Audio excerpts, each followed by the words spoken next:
Hi, I'm Neil deGrasse Tyson, your host for Nova Science Now. Welcome to a brand new season.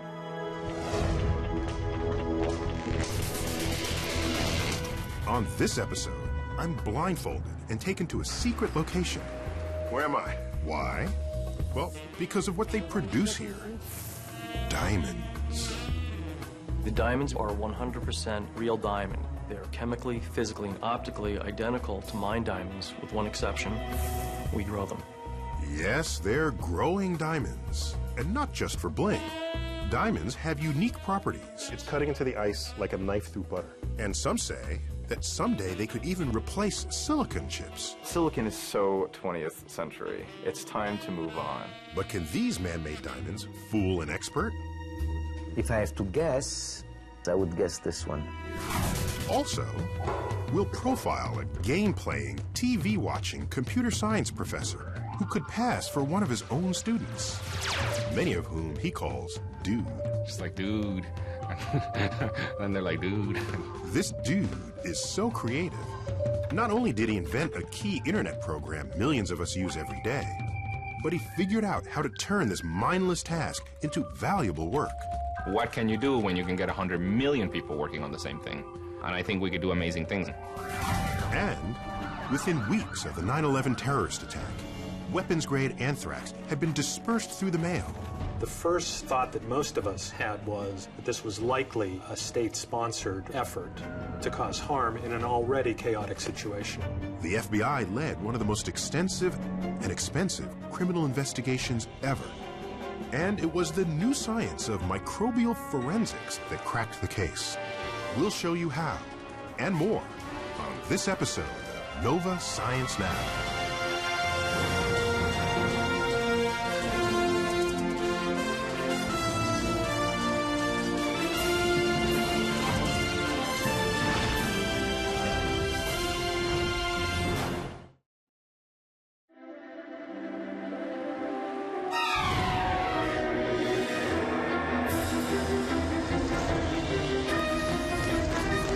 Treasure hunters are known for taking risks.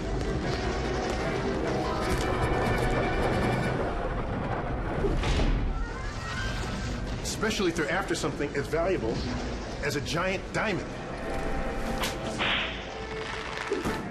These days, big diamonds are in demand, and not just for jewelry. Some think they hold a key to a new age of electronics. Problem is, the right kinds of diamonds are extremely rare in nature and hard to find. Dr. Tyson, we have an answer.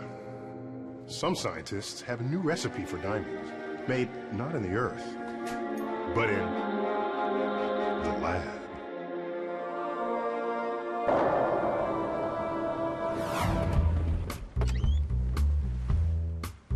You're the man? I am the man. Recently, I got to visit a secret place. I can't tell you where it is. Because, well, I don't really know where it is. I could only get there if I agreed to be blindfolded. It'll be a little while driving, so make yourself comfortable. In fact, the location is so secret, our entire film crew had to be blindfolded.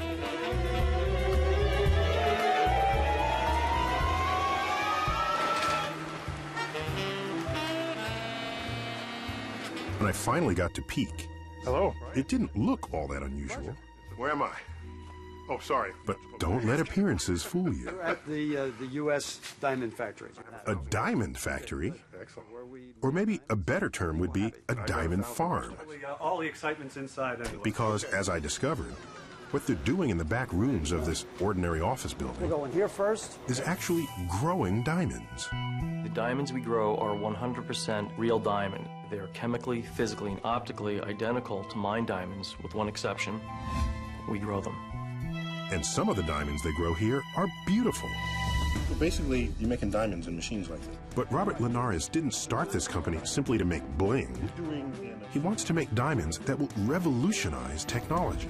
Diamond is going to have a huge worldwide impact for the next 50 years. It's going to be in our cell phones, it's going to be in our electric cars, and in our power grid. It will be everywhere.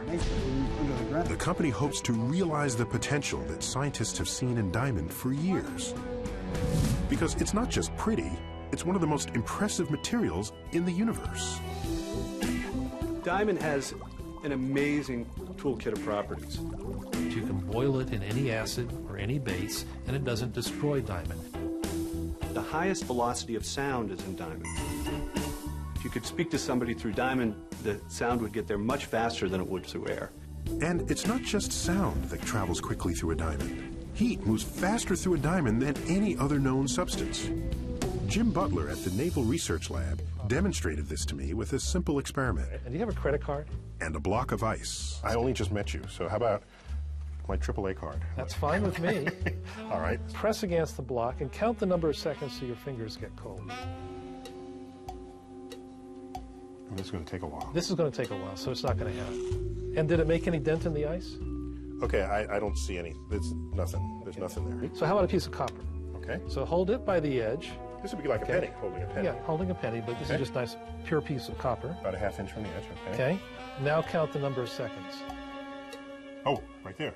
Okay. How many seconds that was was that? 3 seconds. 3 to 4 seconds, Yes, okay. okay. And what did you do to the ice cube? I cut the ice. This small piece of copper sliced right through the ice because, unlike the plastic card, copper is an excellent conductor of heat.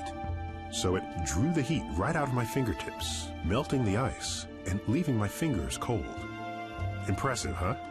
But then, Jim offered me a big chunk of diamond. Hold it just by the tip. Now touch the ice and count the seconds. Instant. It's cutting into the ice like a knife through butter. Yes. Turns out, diamond conducts heat 5 times faster than copper. All this is possible because of diamond's unusual crystal structure. Pure diamond is made of all carbon atoms, but the carbon atoms have to be arranged in a unique way to give it the amazing properties of diamond. If you arrange the carbon atoms in another way, you get this: graphite, one of the softest materials around. Well, obviously, these are two very different materials. Graphite is black, it's opaque. When we rub it against paper, it comes apart, whereas diamond is transparent, it's hard, one of the hardest substances known to mankind. Diamond has the highest atomic density of any material. So there's more atoms per cubic centimeter than any other material. But diamond isn't just hard. It has impressive electrical properties as well. A centimeter thick plate of diamond can withstand 10 million volts of electricity. Electrical engineers would love to exploit these unique properties.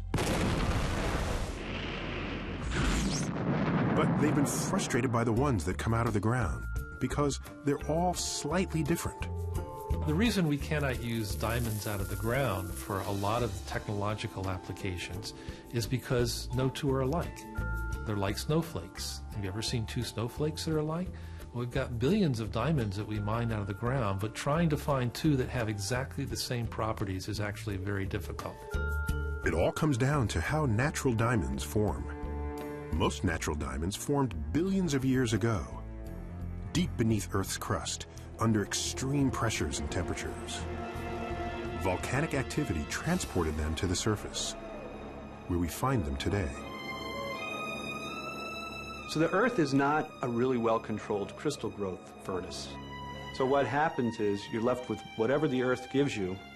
You have to then scratch your head and say, what can I do with it? Decades ago, engineers figured out how to make diamonds in giant hot vices. But the process is impractical for making large stones, and it's difficult to produce a crystal that's pure carbon without defects.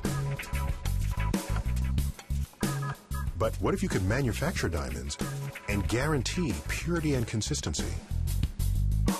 Neil, you have to put your... The folks at Apollo Diamond say they can do it. They're one of just a few companies making diamonds using technology known as chemical vapor deposition, or CVD. So to grow a diamond, you have to start with a piece of diamond. So you start with a very thin plate of diamond. It's as thick as a human hair. Here's how it works. They start with thin slices of pure diamond called seeds. The seeds are then placed inside a vacuum chamber. A cocktail of gases is pumped in. Apollo's exact recipe is top secret, but it of course includes gases that contain carbon, such as methane, which are heated to extreme temperatures, so they become what's called a plasma. So what temperature is that plasma? That plasma, if you could measure the temperatures, probably 3,000 or 4,000 degrees Celsius. It's about the same temperature of the gas that you'd find at the edge of the sun. The extreme heat breaks apart the gas molecules. And then, through a complex chain of reactions, carbon atoms take their place on the crystal below, following the pattern established by the diamond seed. Over the course of a week or more, diamonds grow bigger and bigger.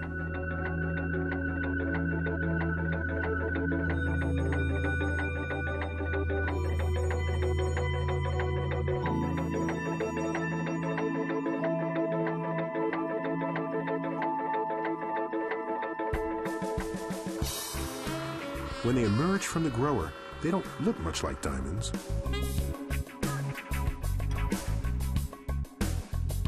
Until they're cut and polished.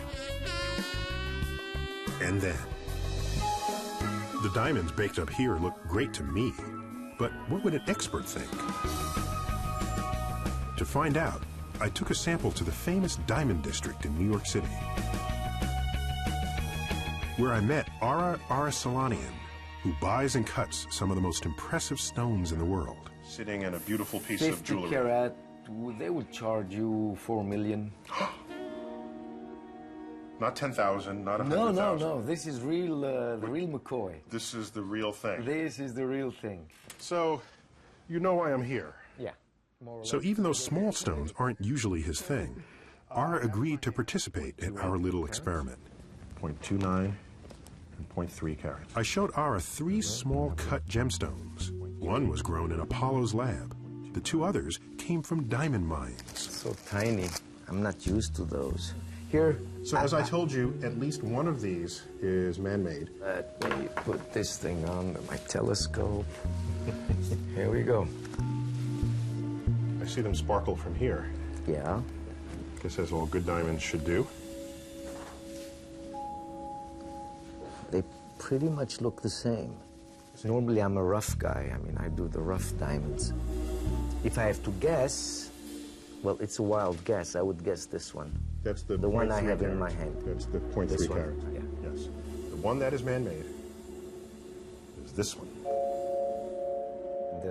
But I know what I'm saying. I'm seeing here. I couldn't distinguish which one is man-made and the natural. With the customary jeweler's loupe, Ara couldn't detect any difference in the man-made diamond. It's amazing what they can do with, but it's like a toupee, but it's the feeling which comes. You can, which one you prefer, the toupee or your real hair? The real hair. Even if the toupee looks great, I hope I can still sell my goods. More advanced equipment can reveal subtle differences. And Apollo isn't trying to trick anyone. In fact, their man-made gemstones are marked with a microscopic brand, so people who buy them will know exactly what they're getting. But for scientists, what's most exciting about growing diamonds is not how you can make them just like natural stones, but how you can make them different. Because with chemical vapor deposition, or CVD, diamonds can be grown into shapes and sizes nature could never produce. And you can tinker with the recipe. In CVD diamond, we can actually control how we grow the diamond, so we can engineer the material to have the property match the application that we need. For example, add a little bit of the element boron to the carbon gas mixture, and you get a blue diamond. That's where the famous Hope diamond gets its distinctive color. But boron does more. So when you put the boron in, it not only makes the diamond blue, it also changes its electrical properties. So diamond with no boron, perfectly pure diamond, basically you can't get any electricity to flow through it. When you put boron in, you can now get electricity to flow through the diamond. And this is an essential component if you want to make an electronic device. Today, most electronic devices, from computer chips to televisions, are built from silicon. But silicon has its limits. Silicon is so 20th century. It's time to move on. Silicon has some fundamental drawbacks. It fails when it gets hot. Somewhere around the boiling point of water, it starts to break down. It's not able to process information anymore. Well, it turns out that there are a number of features of diamond which blow silicon out of the water. So take an electric train. Today, these modern machines carry tons of silicon transistors to manage the high-voltage electricity coming into the train. But what if you could make those transistors out of diamond instead? Diamond can come to the rescue. Diamond has the ability to switch much higher frequencies, much higher voltages. Then all of that electronics could be simplified, the weight could be removed. You could envision that your train, instead of having 1 to 2 tons of electronics per rail car, might have only 50 pounds of electronics per rail car. And a lighter train is more energy efficient. The field of diamond electronics is in its infancy, and a lot more work needs to be done before diamond starts replacing silicon. But the potential is there, and the diamond growers have big dreams. Diamond switches that can improve our aging electrical grid, diamond windows for spacecraft, and who knows what else. Mother Nature was the only manufacturer of diamond for a really long time. And that's what's so exciting about a material like diamond, is because it's kind of been kept in a little treasure box for a long time. And now we've just begun to open that treasure box, and all of the possibilities which come with it are beginning to emerge as well.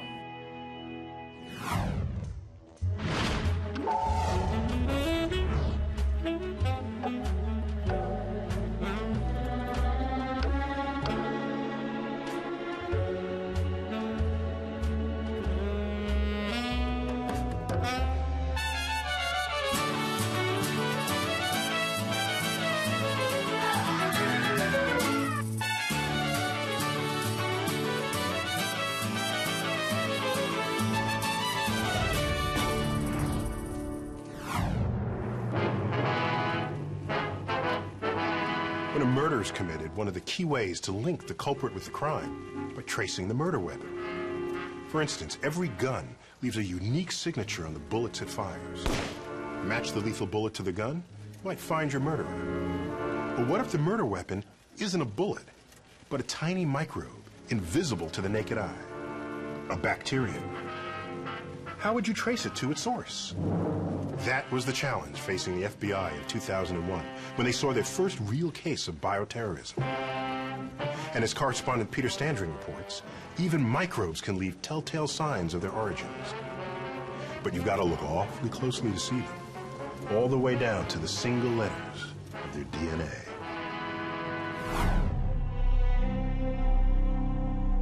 From the outside, this could be just another science building at Northern Arizona University. The inside is another story. You don't get in here without one of these suits, and a damn good reason.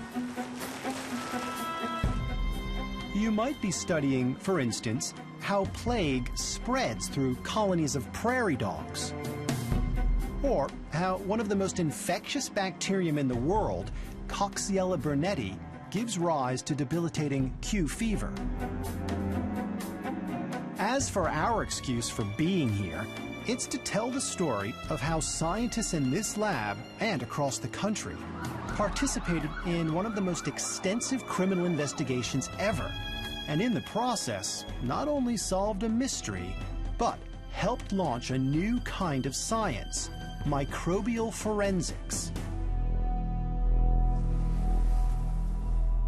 Our story begins just after 9/11, with the wreckage at Ground Zero still fresh, and Americans confronting the possibility they are under attack again. Evidence came first from a local hospital in Boca Raton, Florida.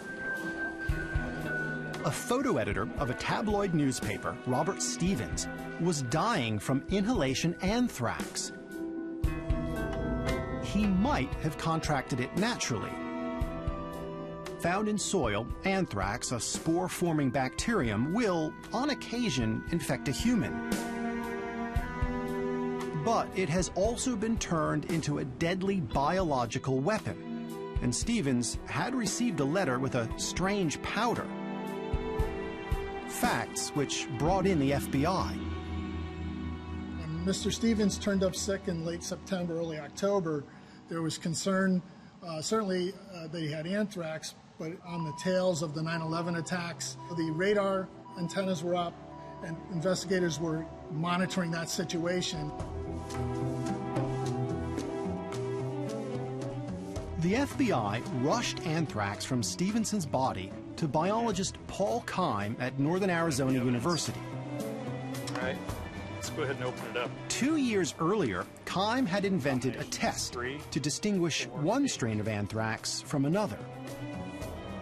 So my laboratory and my research program had been focusing on anthrax for about 10 years prior to the attacks in 2001. We were the experts on anthrax types, and we had collections of anthrax from all around the world. Keim set out to match the anthrax killing Stevens with one of the 88 strains in his collection. As he compared fragments of DNA for 8 genetic markers, one strain stood out. As you can tell, for each one of these markers, they line up exactly all the way across. Well, I think we have a match here. What we found, of course, was that this strain, this type of anthrax, was known to be a highly virulent strain being used by the U.S. Army for vaccine studies, and it was called the AIM strain. Isolated from a Texas cow in 1981, the strain had been sent to Fort Detrick, Maryland, home of the U.S. Army Medical Research Institute for Infectious Disease. But it didn't stay at U.S. AMRID.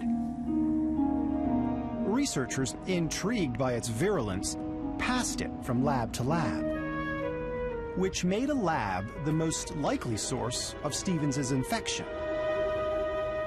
And for people who study the biological weapons problem, the first thought that most of us had was that this was likely a state-sponsored, intentional effort to cause harm in an already chaotic situation in the United States.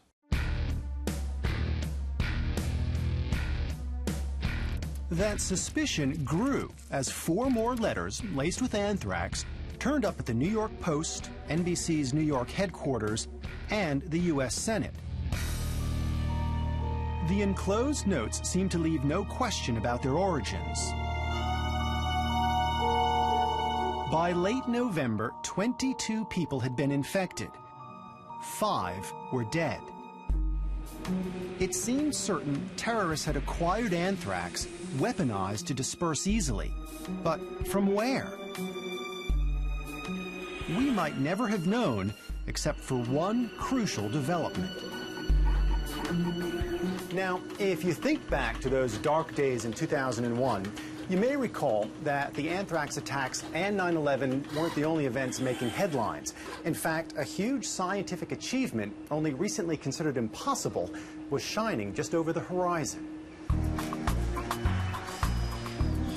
Scientists stood on the verge of reading the entire human genetic code, or genome. 3 billion letters of DNA, represented here by A's, C's, G's, and T's. Together, these 4 chemical letters spell out instructions for making every living thing. Since the DNA of other species was also being read, the FBI began to wonder if the new science of genomics might hold the key to the anthrax mystery. They approached the Institute for Genomic Research in Rockville, Maryland. Known as TIGER, the Institute had already decoded the DNA of several microbes. And the work that we proposed was to do an initial comparison between the DNA sequence from the anthrax bacterium that killed Mr. Stevens and the original Ames anthrax bacterium that was collected in 1981. Never before had 2 entire genomes of a species been compared at every unit of their DNA. It meant matching up 5 million chemical letters, over 5,000 genes. The hope was that the Ames strain had mutated as it passed from lab to lab. And those mutations could be used to identify where the attack anthrax had come from. While TIGER went to work, the FBI began to collect samples from all the labs working with Ames anthrax. We went to the CDC to identify all the laboratories that were authorized to work with pathogens. We went to publications to identify individuals who had worked with anthrax. At some point in early 2002, we'd identified a total of roughly 99 labs, worked our way down to where we end up with 16 domestic labs and 3 foreign labs. After months of work, investigators at Tiger could finally compare the 2 Ames genomes, the original sample from the cow and the anthrax used in the attacks. So to our disappointment, when we finished those 2 genomes, $250,000 spent on each one, and we just did not find any difference. Essentially all 5 million plus letters in these 2 genomes were identical. And at that point, I think the same thought was running through everybody's mind, and that was that perhaps this was going to end up as a dead end. And there, our story might have ended, except that 1 month later, a researcher at US Amarid, using the sort of sharp-eyed observation that Sherlock Holmes would have admired, noticed something almost unnoticeable. Among the colonies of attack anthrax being grown in petri dishes, the color and shape of some looked slightly different. And we thought this could be the way to crack the case. We knew that those differences had to be linked to a genetic difference, and we went after those genetic differences. 4 types of odd-looking colonies, known as morphs, were separated out so their DNA could be extracted and sequenced. Months and millions of dollars later, the results were in. What you see here is after comparing the genome of some of the morph, and in this case morph D, what you can see is that the genome of morph D is missing a large portion. Remarkably, 3 involved only altering a single chemical letter of DNA. If you look at morph A, we change from a C to an A. And in morph B, a T to a C, and in morph C, a G to an A. So the only difference then between morph A, B, and C here in the ancestral Ames strain is this 1 letter? It's 1 letter, only 1 out of the 5.2 million letters that makes the genome. That's a very subtle change. Extremely subtle, and a lot of people, you know, when we looked at it, could have said it's just an error in a sequencing. So this was the beginning of being able to trace back the attack anthrax to its origins. Exactly. We finally had a combination of signature that was extremely unique to the anthrax used in the attack. Searching for 4 mutations, the FBI began testing the samples it had collected from labs working with Ames anthrax. It turns out that only 8 out of the nearly 1,100 samples contained all 4 of the genetic mutations that had been associated with the anthrax sent through the mail. We then went back to those researchers, investigated the source of those samples, and determined they all came from a particular spore sample known as RMR 1029. The flask labeled RMR 1029 was traced to an Army lab at US Amarid. Its keeper, a senior biodefense researcher named Bruce Ivins. Was he the perpetrator? Ask the FBI, and you will hear no doubt. I can say with certainty that every member of the task force is convinced it was Dr. Ivins, and unfortunately we're never going to get our day in court. The reason? Ivins committed suicide after he became the prime suspect in the case. But others doubt Ivins could have made the anthrax used in the attacks. It's not easy to do openly, particularly in a place like US Amarid, where there are many people around and where I think there's a very strict protocol associated with working with any dangerous pathogen. Moreover, not a single spore was ever recovered from Ivans's property. I don't think the science will ever be able to say who the perpetrator was. The best the science would ever be able to do would be to lead investigators back to a potential source.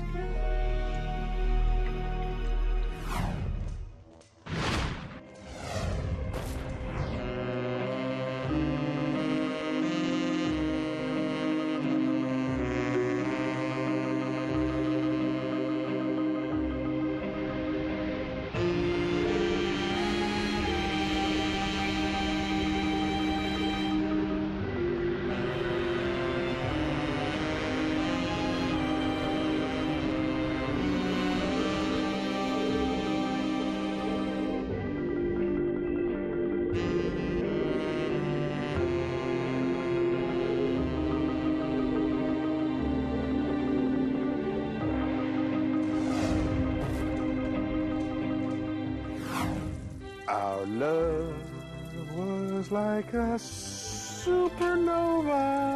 Yeah, I sing. In the nebula of my soul. Okay, I'm not great. But now I find her heart is like a big black hole. All right. I'm terrible. But here's what I'm wondering. If digitally you can remove red eye, smooth over wrinkles, make people look thinner, then why don't we have the technology to make me sing better? We can fix Neil. This guy invented a way to do it. We can fix Neil's pitch. He's still gonna sound like Neil, though. Electrical engineer and inventor Andy Hildebrand designs pitch correction software. He calls it auto-tune. Pitch correction, is that a euphemism for fixing bad singers? Yes, we fix bad singers. I visited Andy at Antares Audio Technologies in Scotts Valley, California, where he and engineer Justin Malo showed me how it works.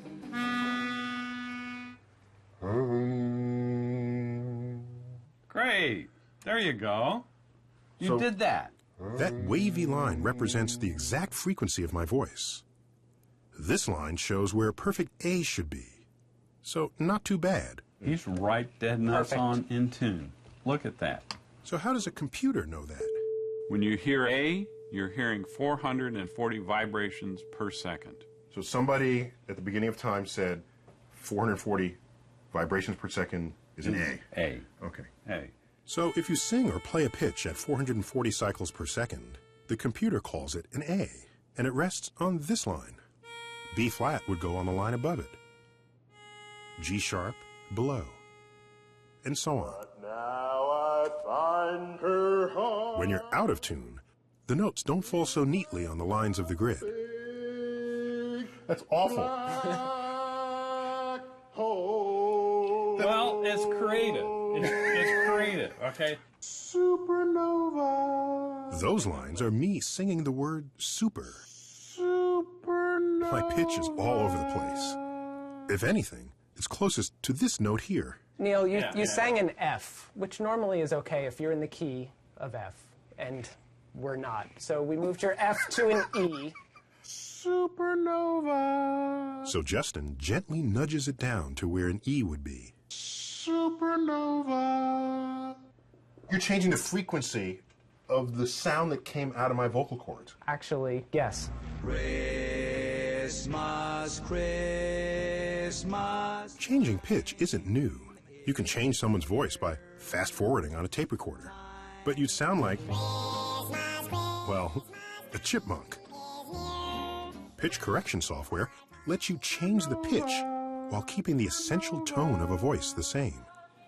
And so, although few engineers are willing to admit it, pitch correction software like auto-tune has become an indispensable tool in most recording studios. It's been used by a lot of people. Madonna. Celine Dion. You got one heart, you are following. Reba McEntire. uses it live? Starting over again. You're telling me a singer can sing into a microphone a bad note, and out the speakers comes a good note? Yes. Now that's evil. To modify something isn't necessarily evil. My wife wears makeup. Is that evil? Is that okay, honey? Evil or not, the recording industry kept auto-tune on the down low. The secret popped out of the bag when Cher did Believe. Do you believe in life after love? I couldn't believe it. Rather than gradually and naturally reaching up to each note, like this, Cher's producer forced auto-tune to jump suddenly from one pitch to the next. That's some knob that you turn. Yes. All right. And we can turn this knob to 0, which means move instantaneously to the new pitch. And so if we do that, your voice would sound like this. But now I find her heart. Did you plan for people to use it that way? No. Oh, okay. No, I didn't think anybody in their right mind would ever use it that way. Well, a lot of artists do. She got me doing the dishes. Anything she wants for some kisses. I was young and in love. She might be with him, but she's thinking about me. But it's mostly used to tweak out-of-tune performances, a kind of cosmetic surgery. In my case, though, more like triple bypass. Try to change this to the key of C. But moving the traces of my voice up in pitch or down. Supernova. Justin coaxes me into tune. Supernova. It took several hours. Of my soul. How well did it work? You be the judge. Our love was like a supernova In the nebula of my soul. But now I find her heart is like a big black hole.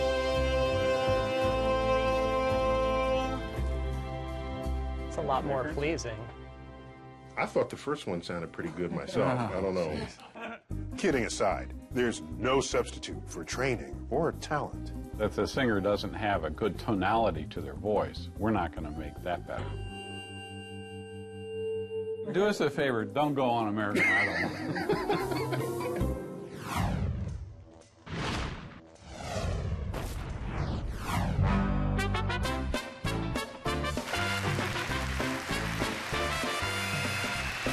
Welcome to Find That Robot, the show where our electronic bachelorette tries to guess which of our 3 mystery contestants is not human. Because sometimes, like on the internet, the difference is not obvious. Bachelor number 1, what is your idea of the perfect date? I'd take you to the finest restaurant, and I'd recite love poems to you while we sip expensive champagne. I don't drink. Bachelor number 2. We would take a long walk on the beach, watch a beautiful sunset, and I'd learn all about you by moonlight. Great. Bachelor number 3, what is your idea of the perfect date? The perfect date is June 23rd, 1912. He's the one. Oh, what a lovely couple. In this episode's profile, we'll meet a guy who not only invented a way for one computer to spot another computer, but a way to do it that will actually help mankind.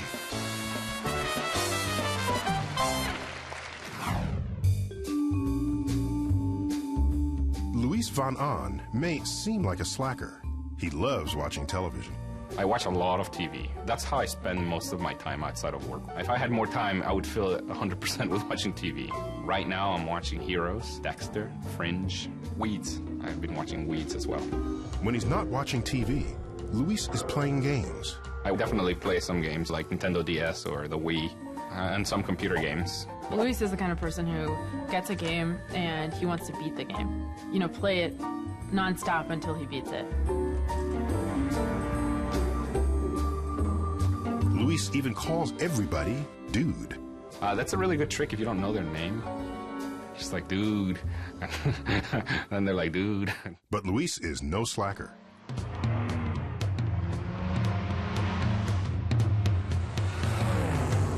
He's a hotshot Carnegie Mellon computer science professor.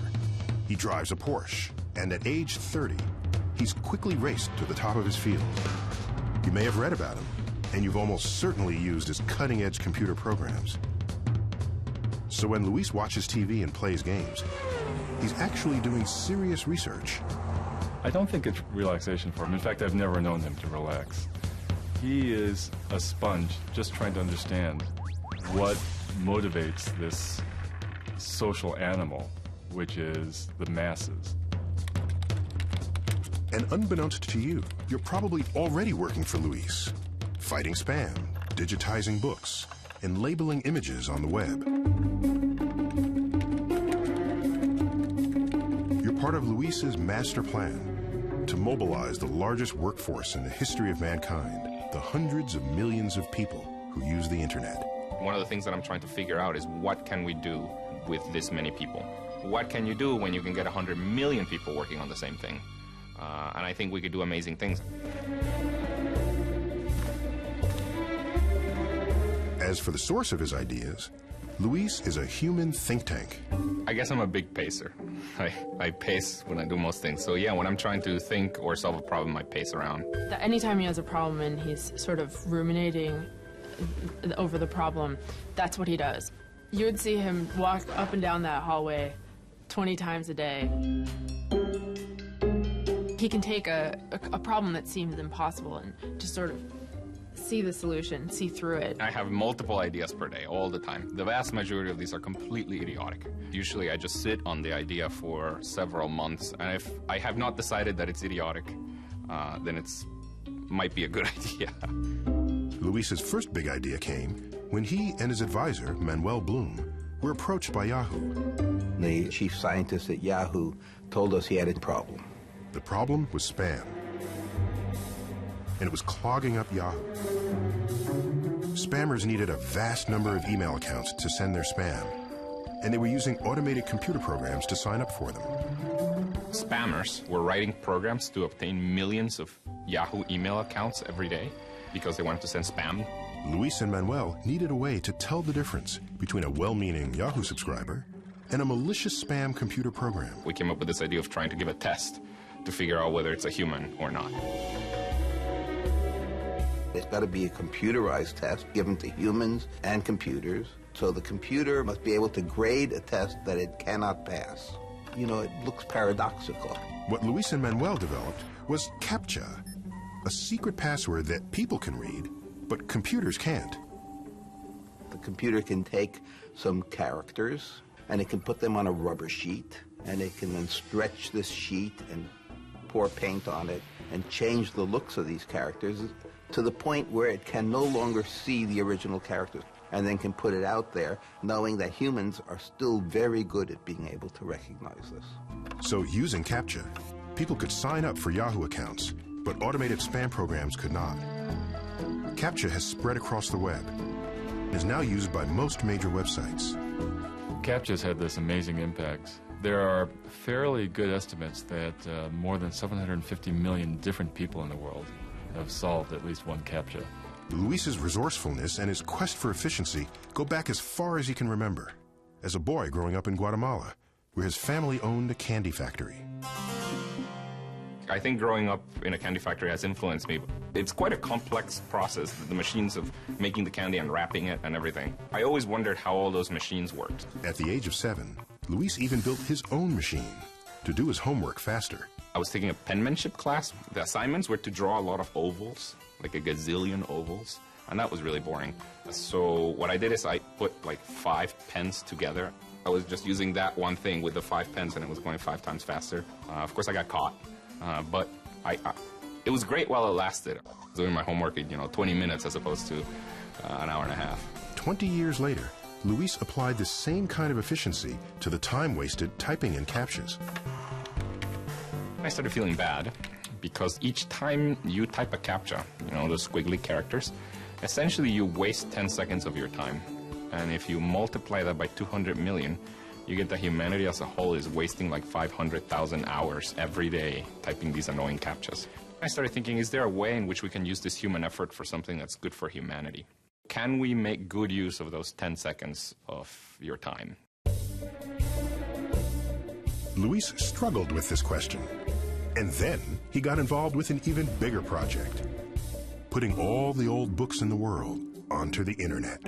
There's a lot of projects out there trying to digitize books. So Google has one, the Internet Archive has another one. But there's a problem. Many of the books are old and faded, so when computers scan them, they don't recognize many of the words. For things that were in before 1900, between 30 and 40% of the words, the computer's going to decipher wrong. They were written at a time when the type didn't line up always nicely, and what remnants we have of it are smudged. Luis's solution was to take those hard-to-read words from old books and use them as CAPTCHAs. But this raised a new problem. The computer would now present a word that it could not read in the first place. The computer didn't know what the answer was.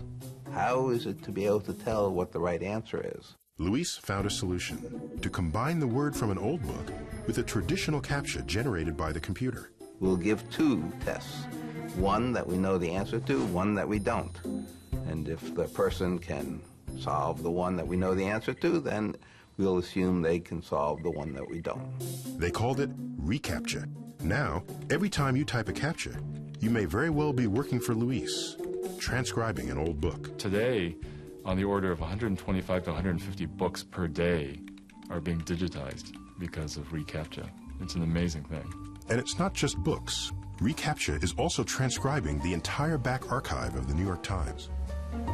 The New York Times has this huge archive of 130 years of newspaper archive there, and we've done maybe about 20 years so far of the New York Times in the last few months, and I believe we're going to be done next year by just having people do a word at a time.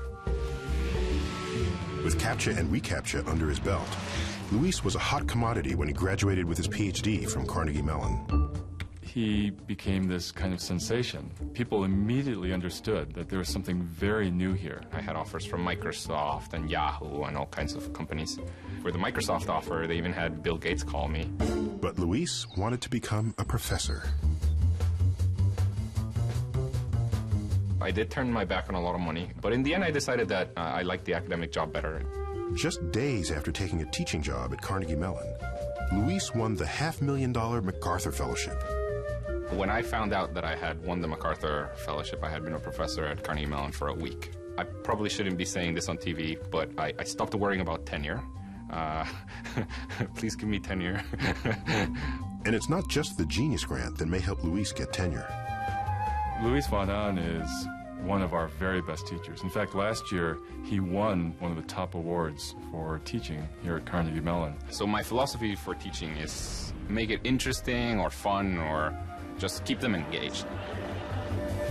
That's the most important thing.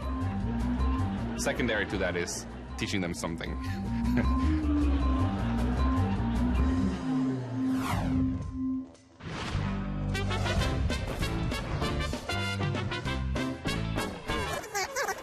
The perfect date is June 23rd, 1912.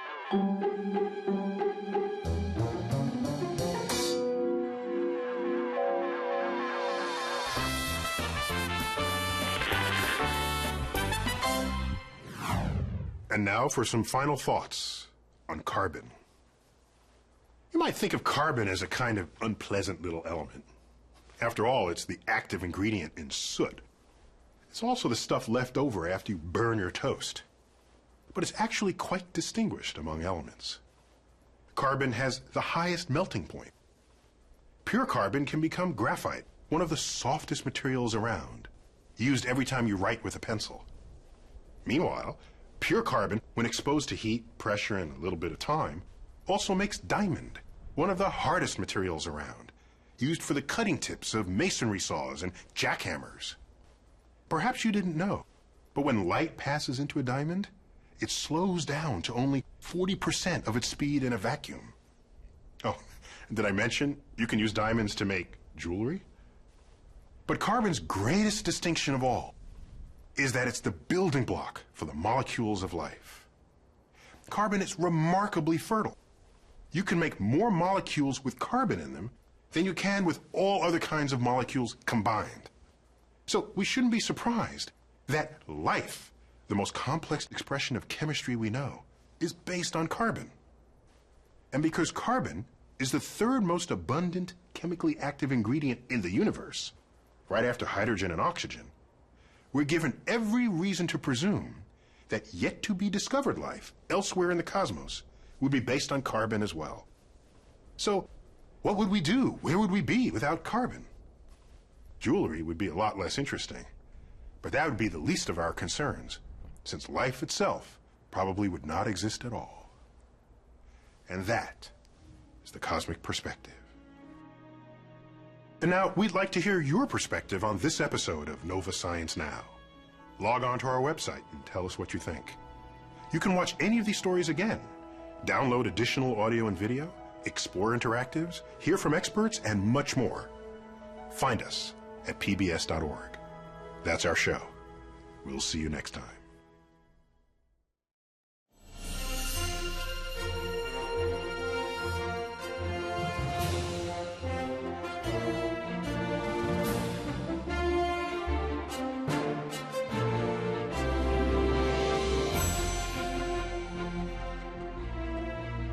This Nova program is available on DVD. To order, visit shoppbs.org or call us at 1-800-PLAY-PBS.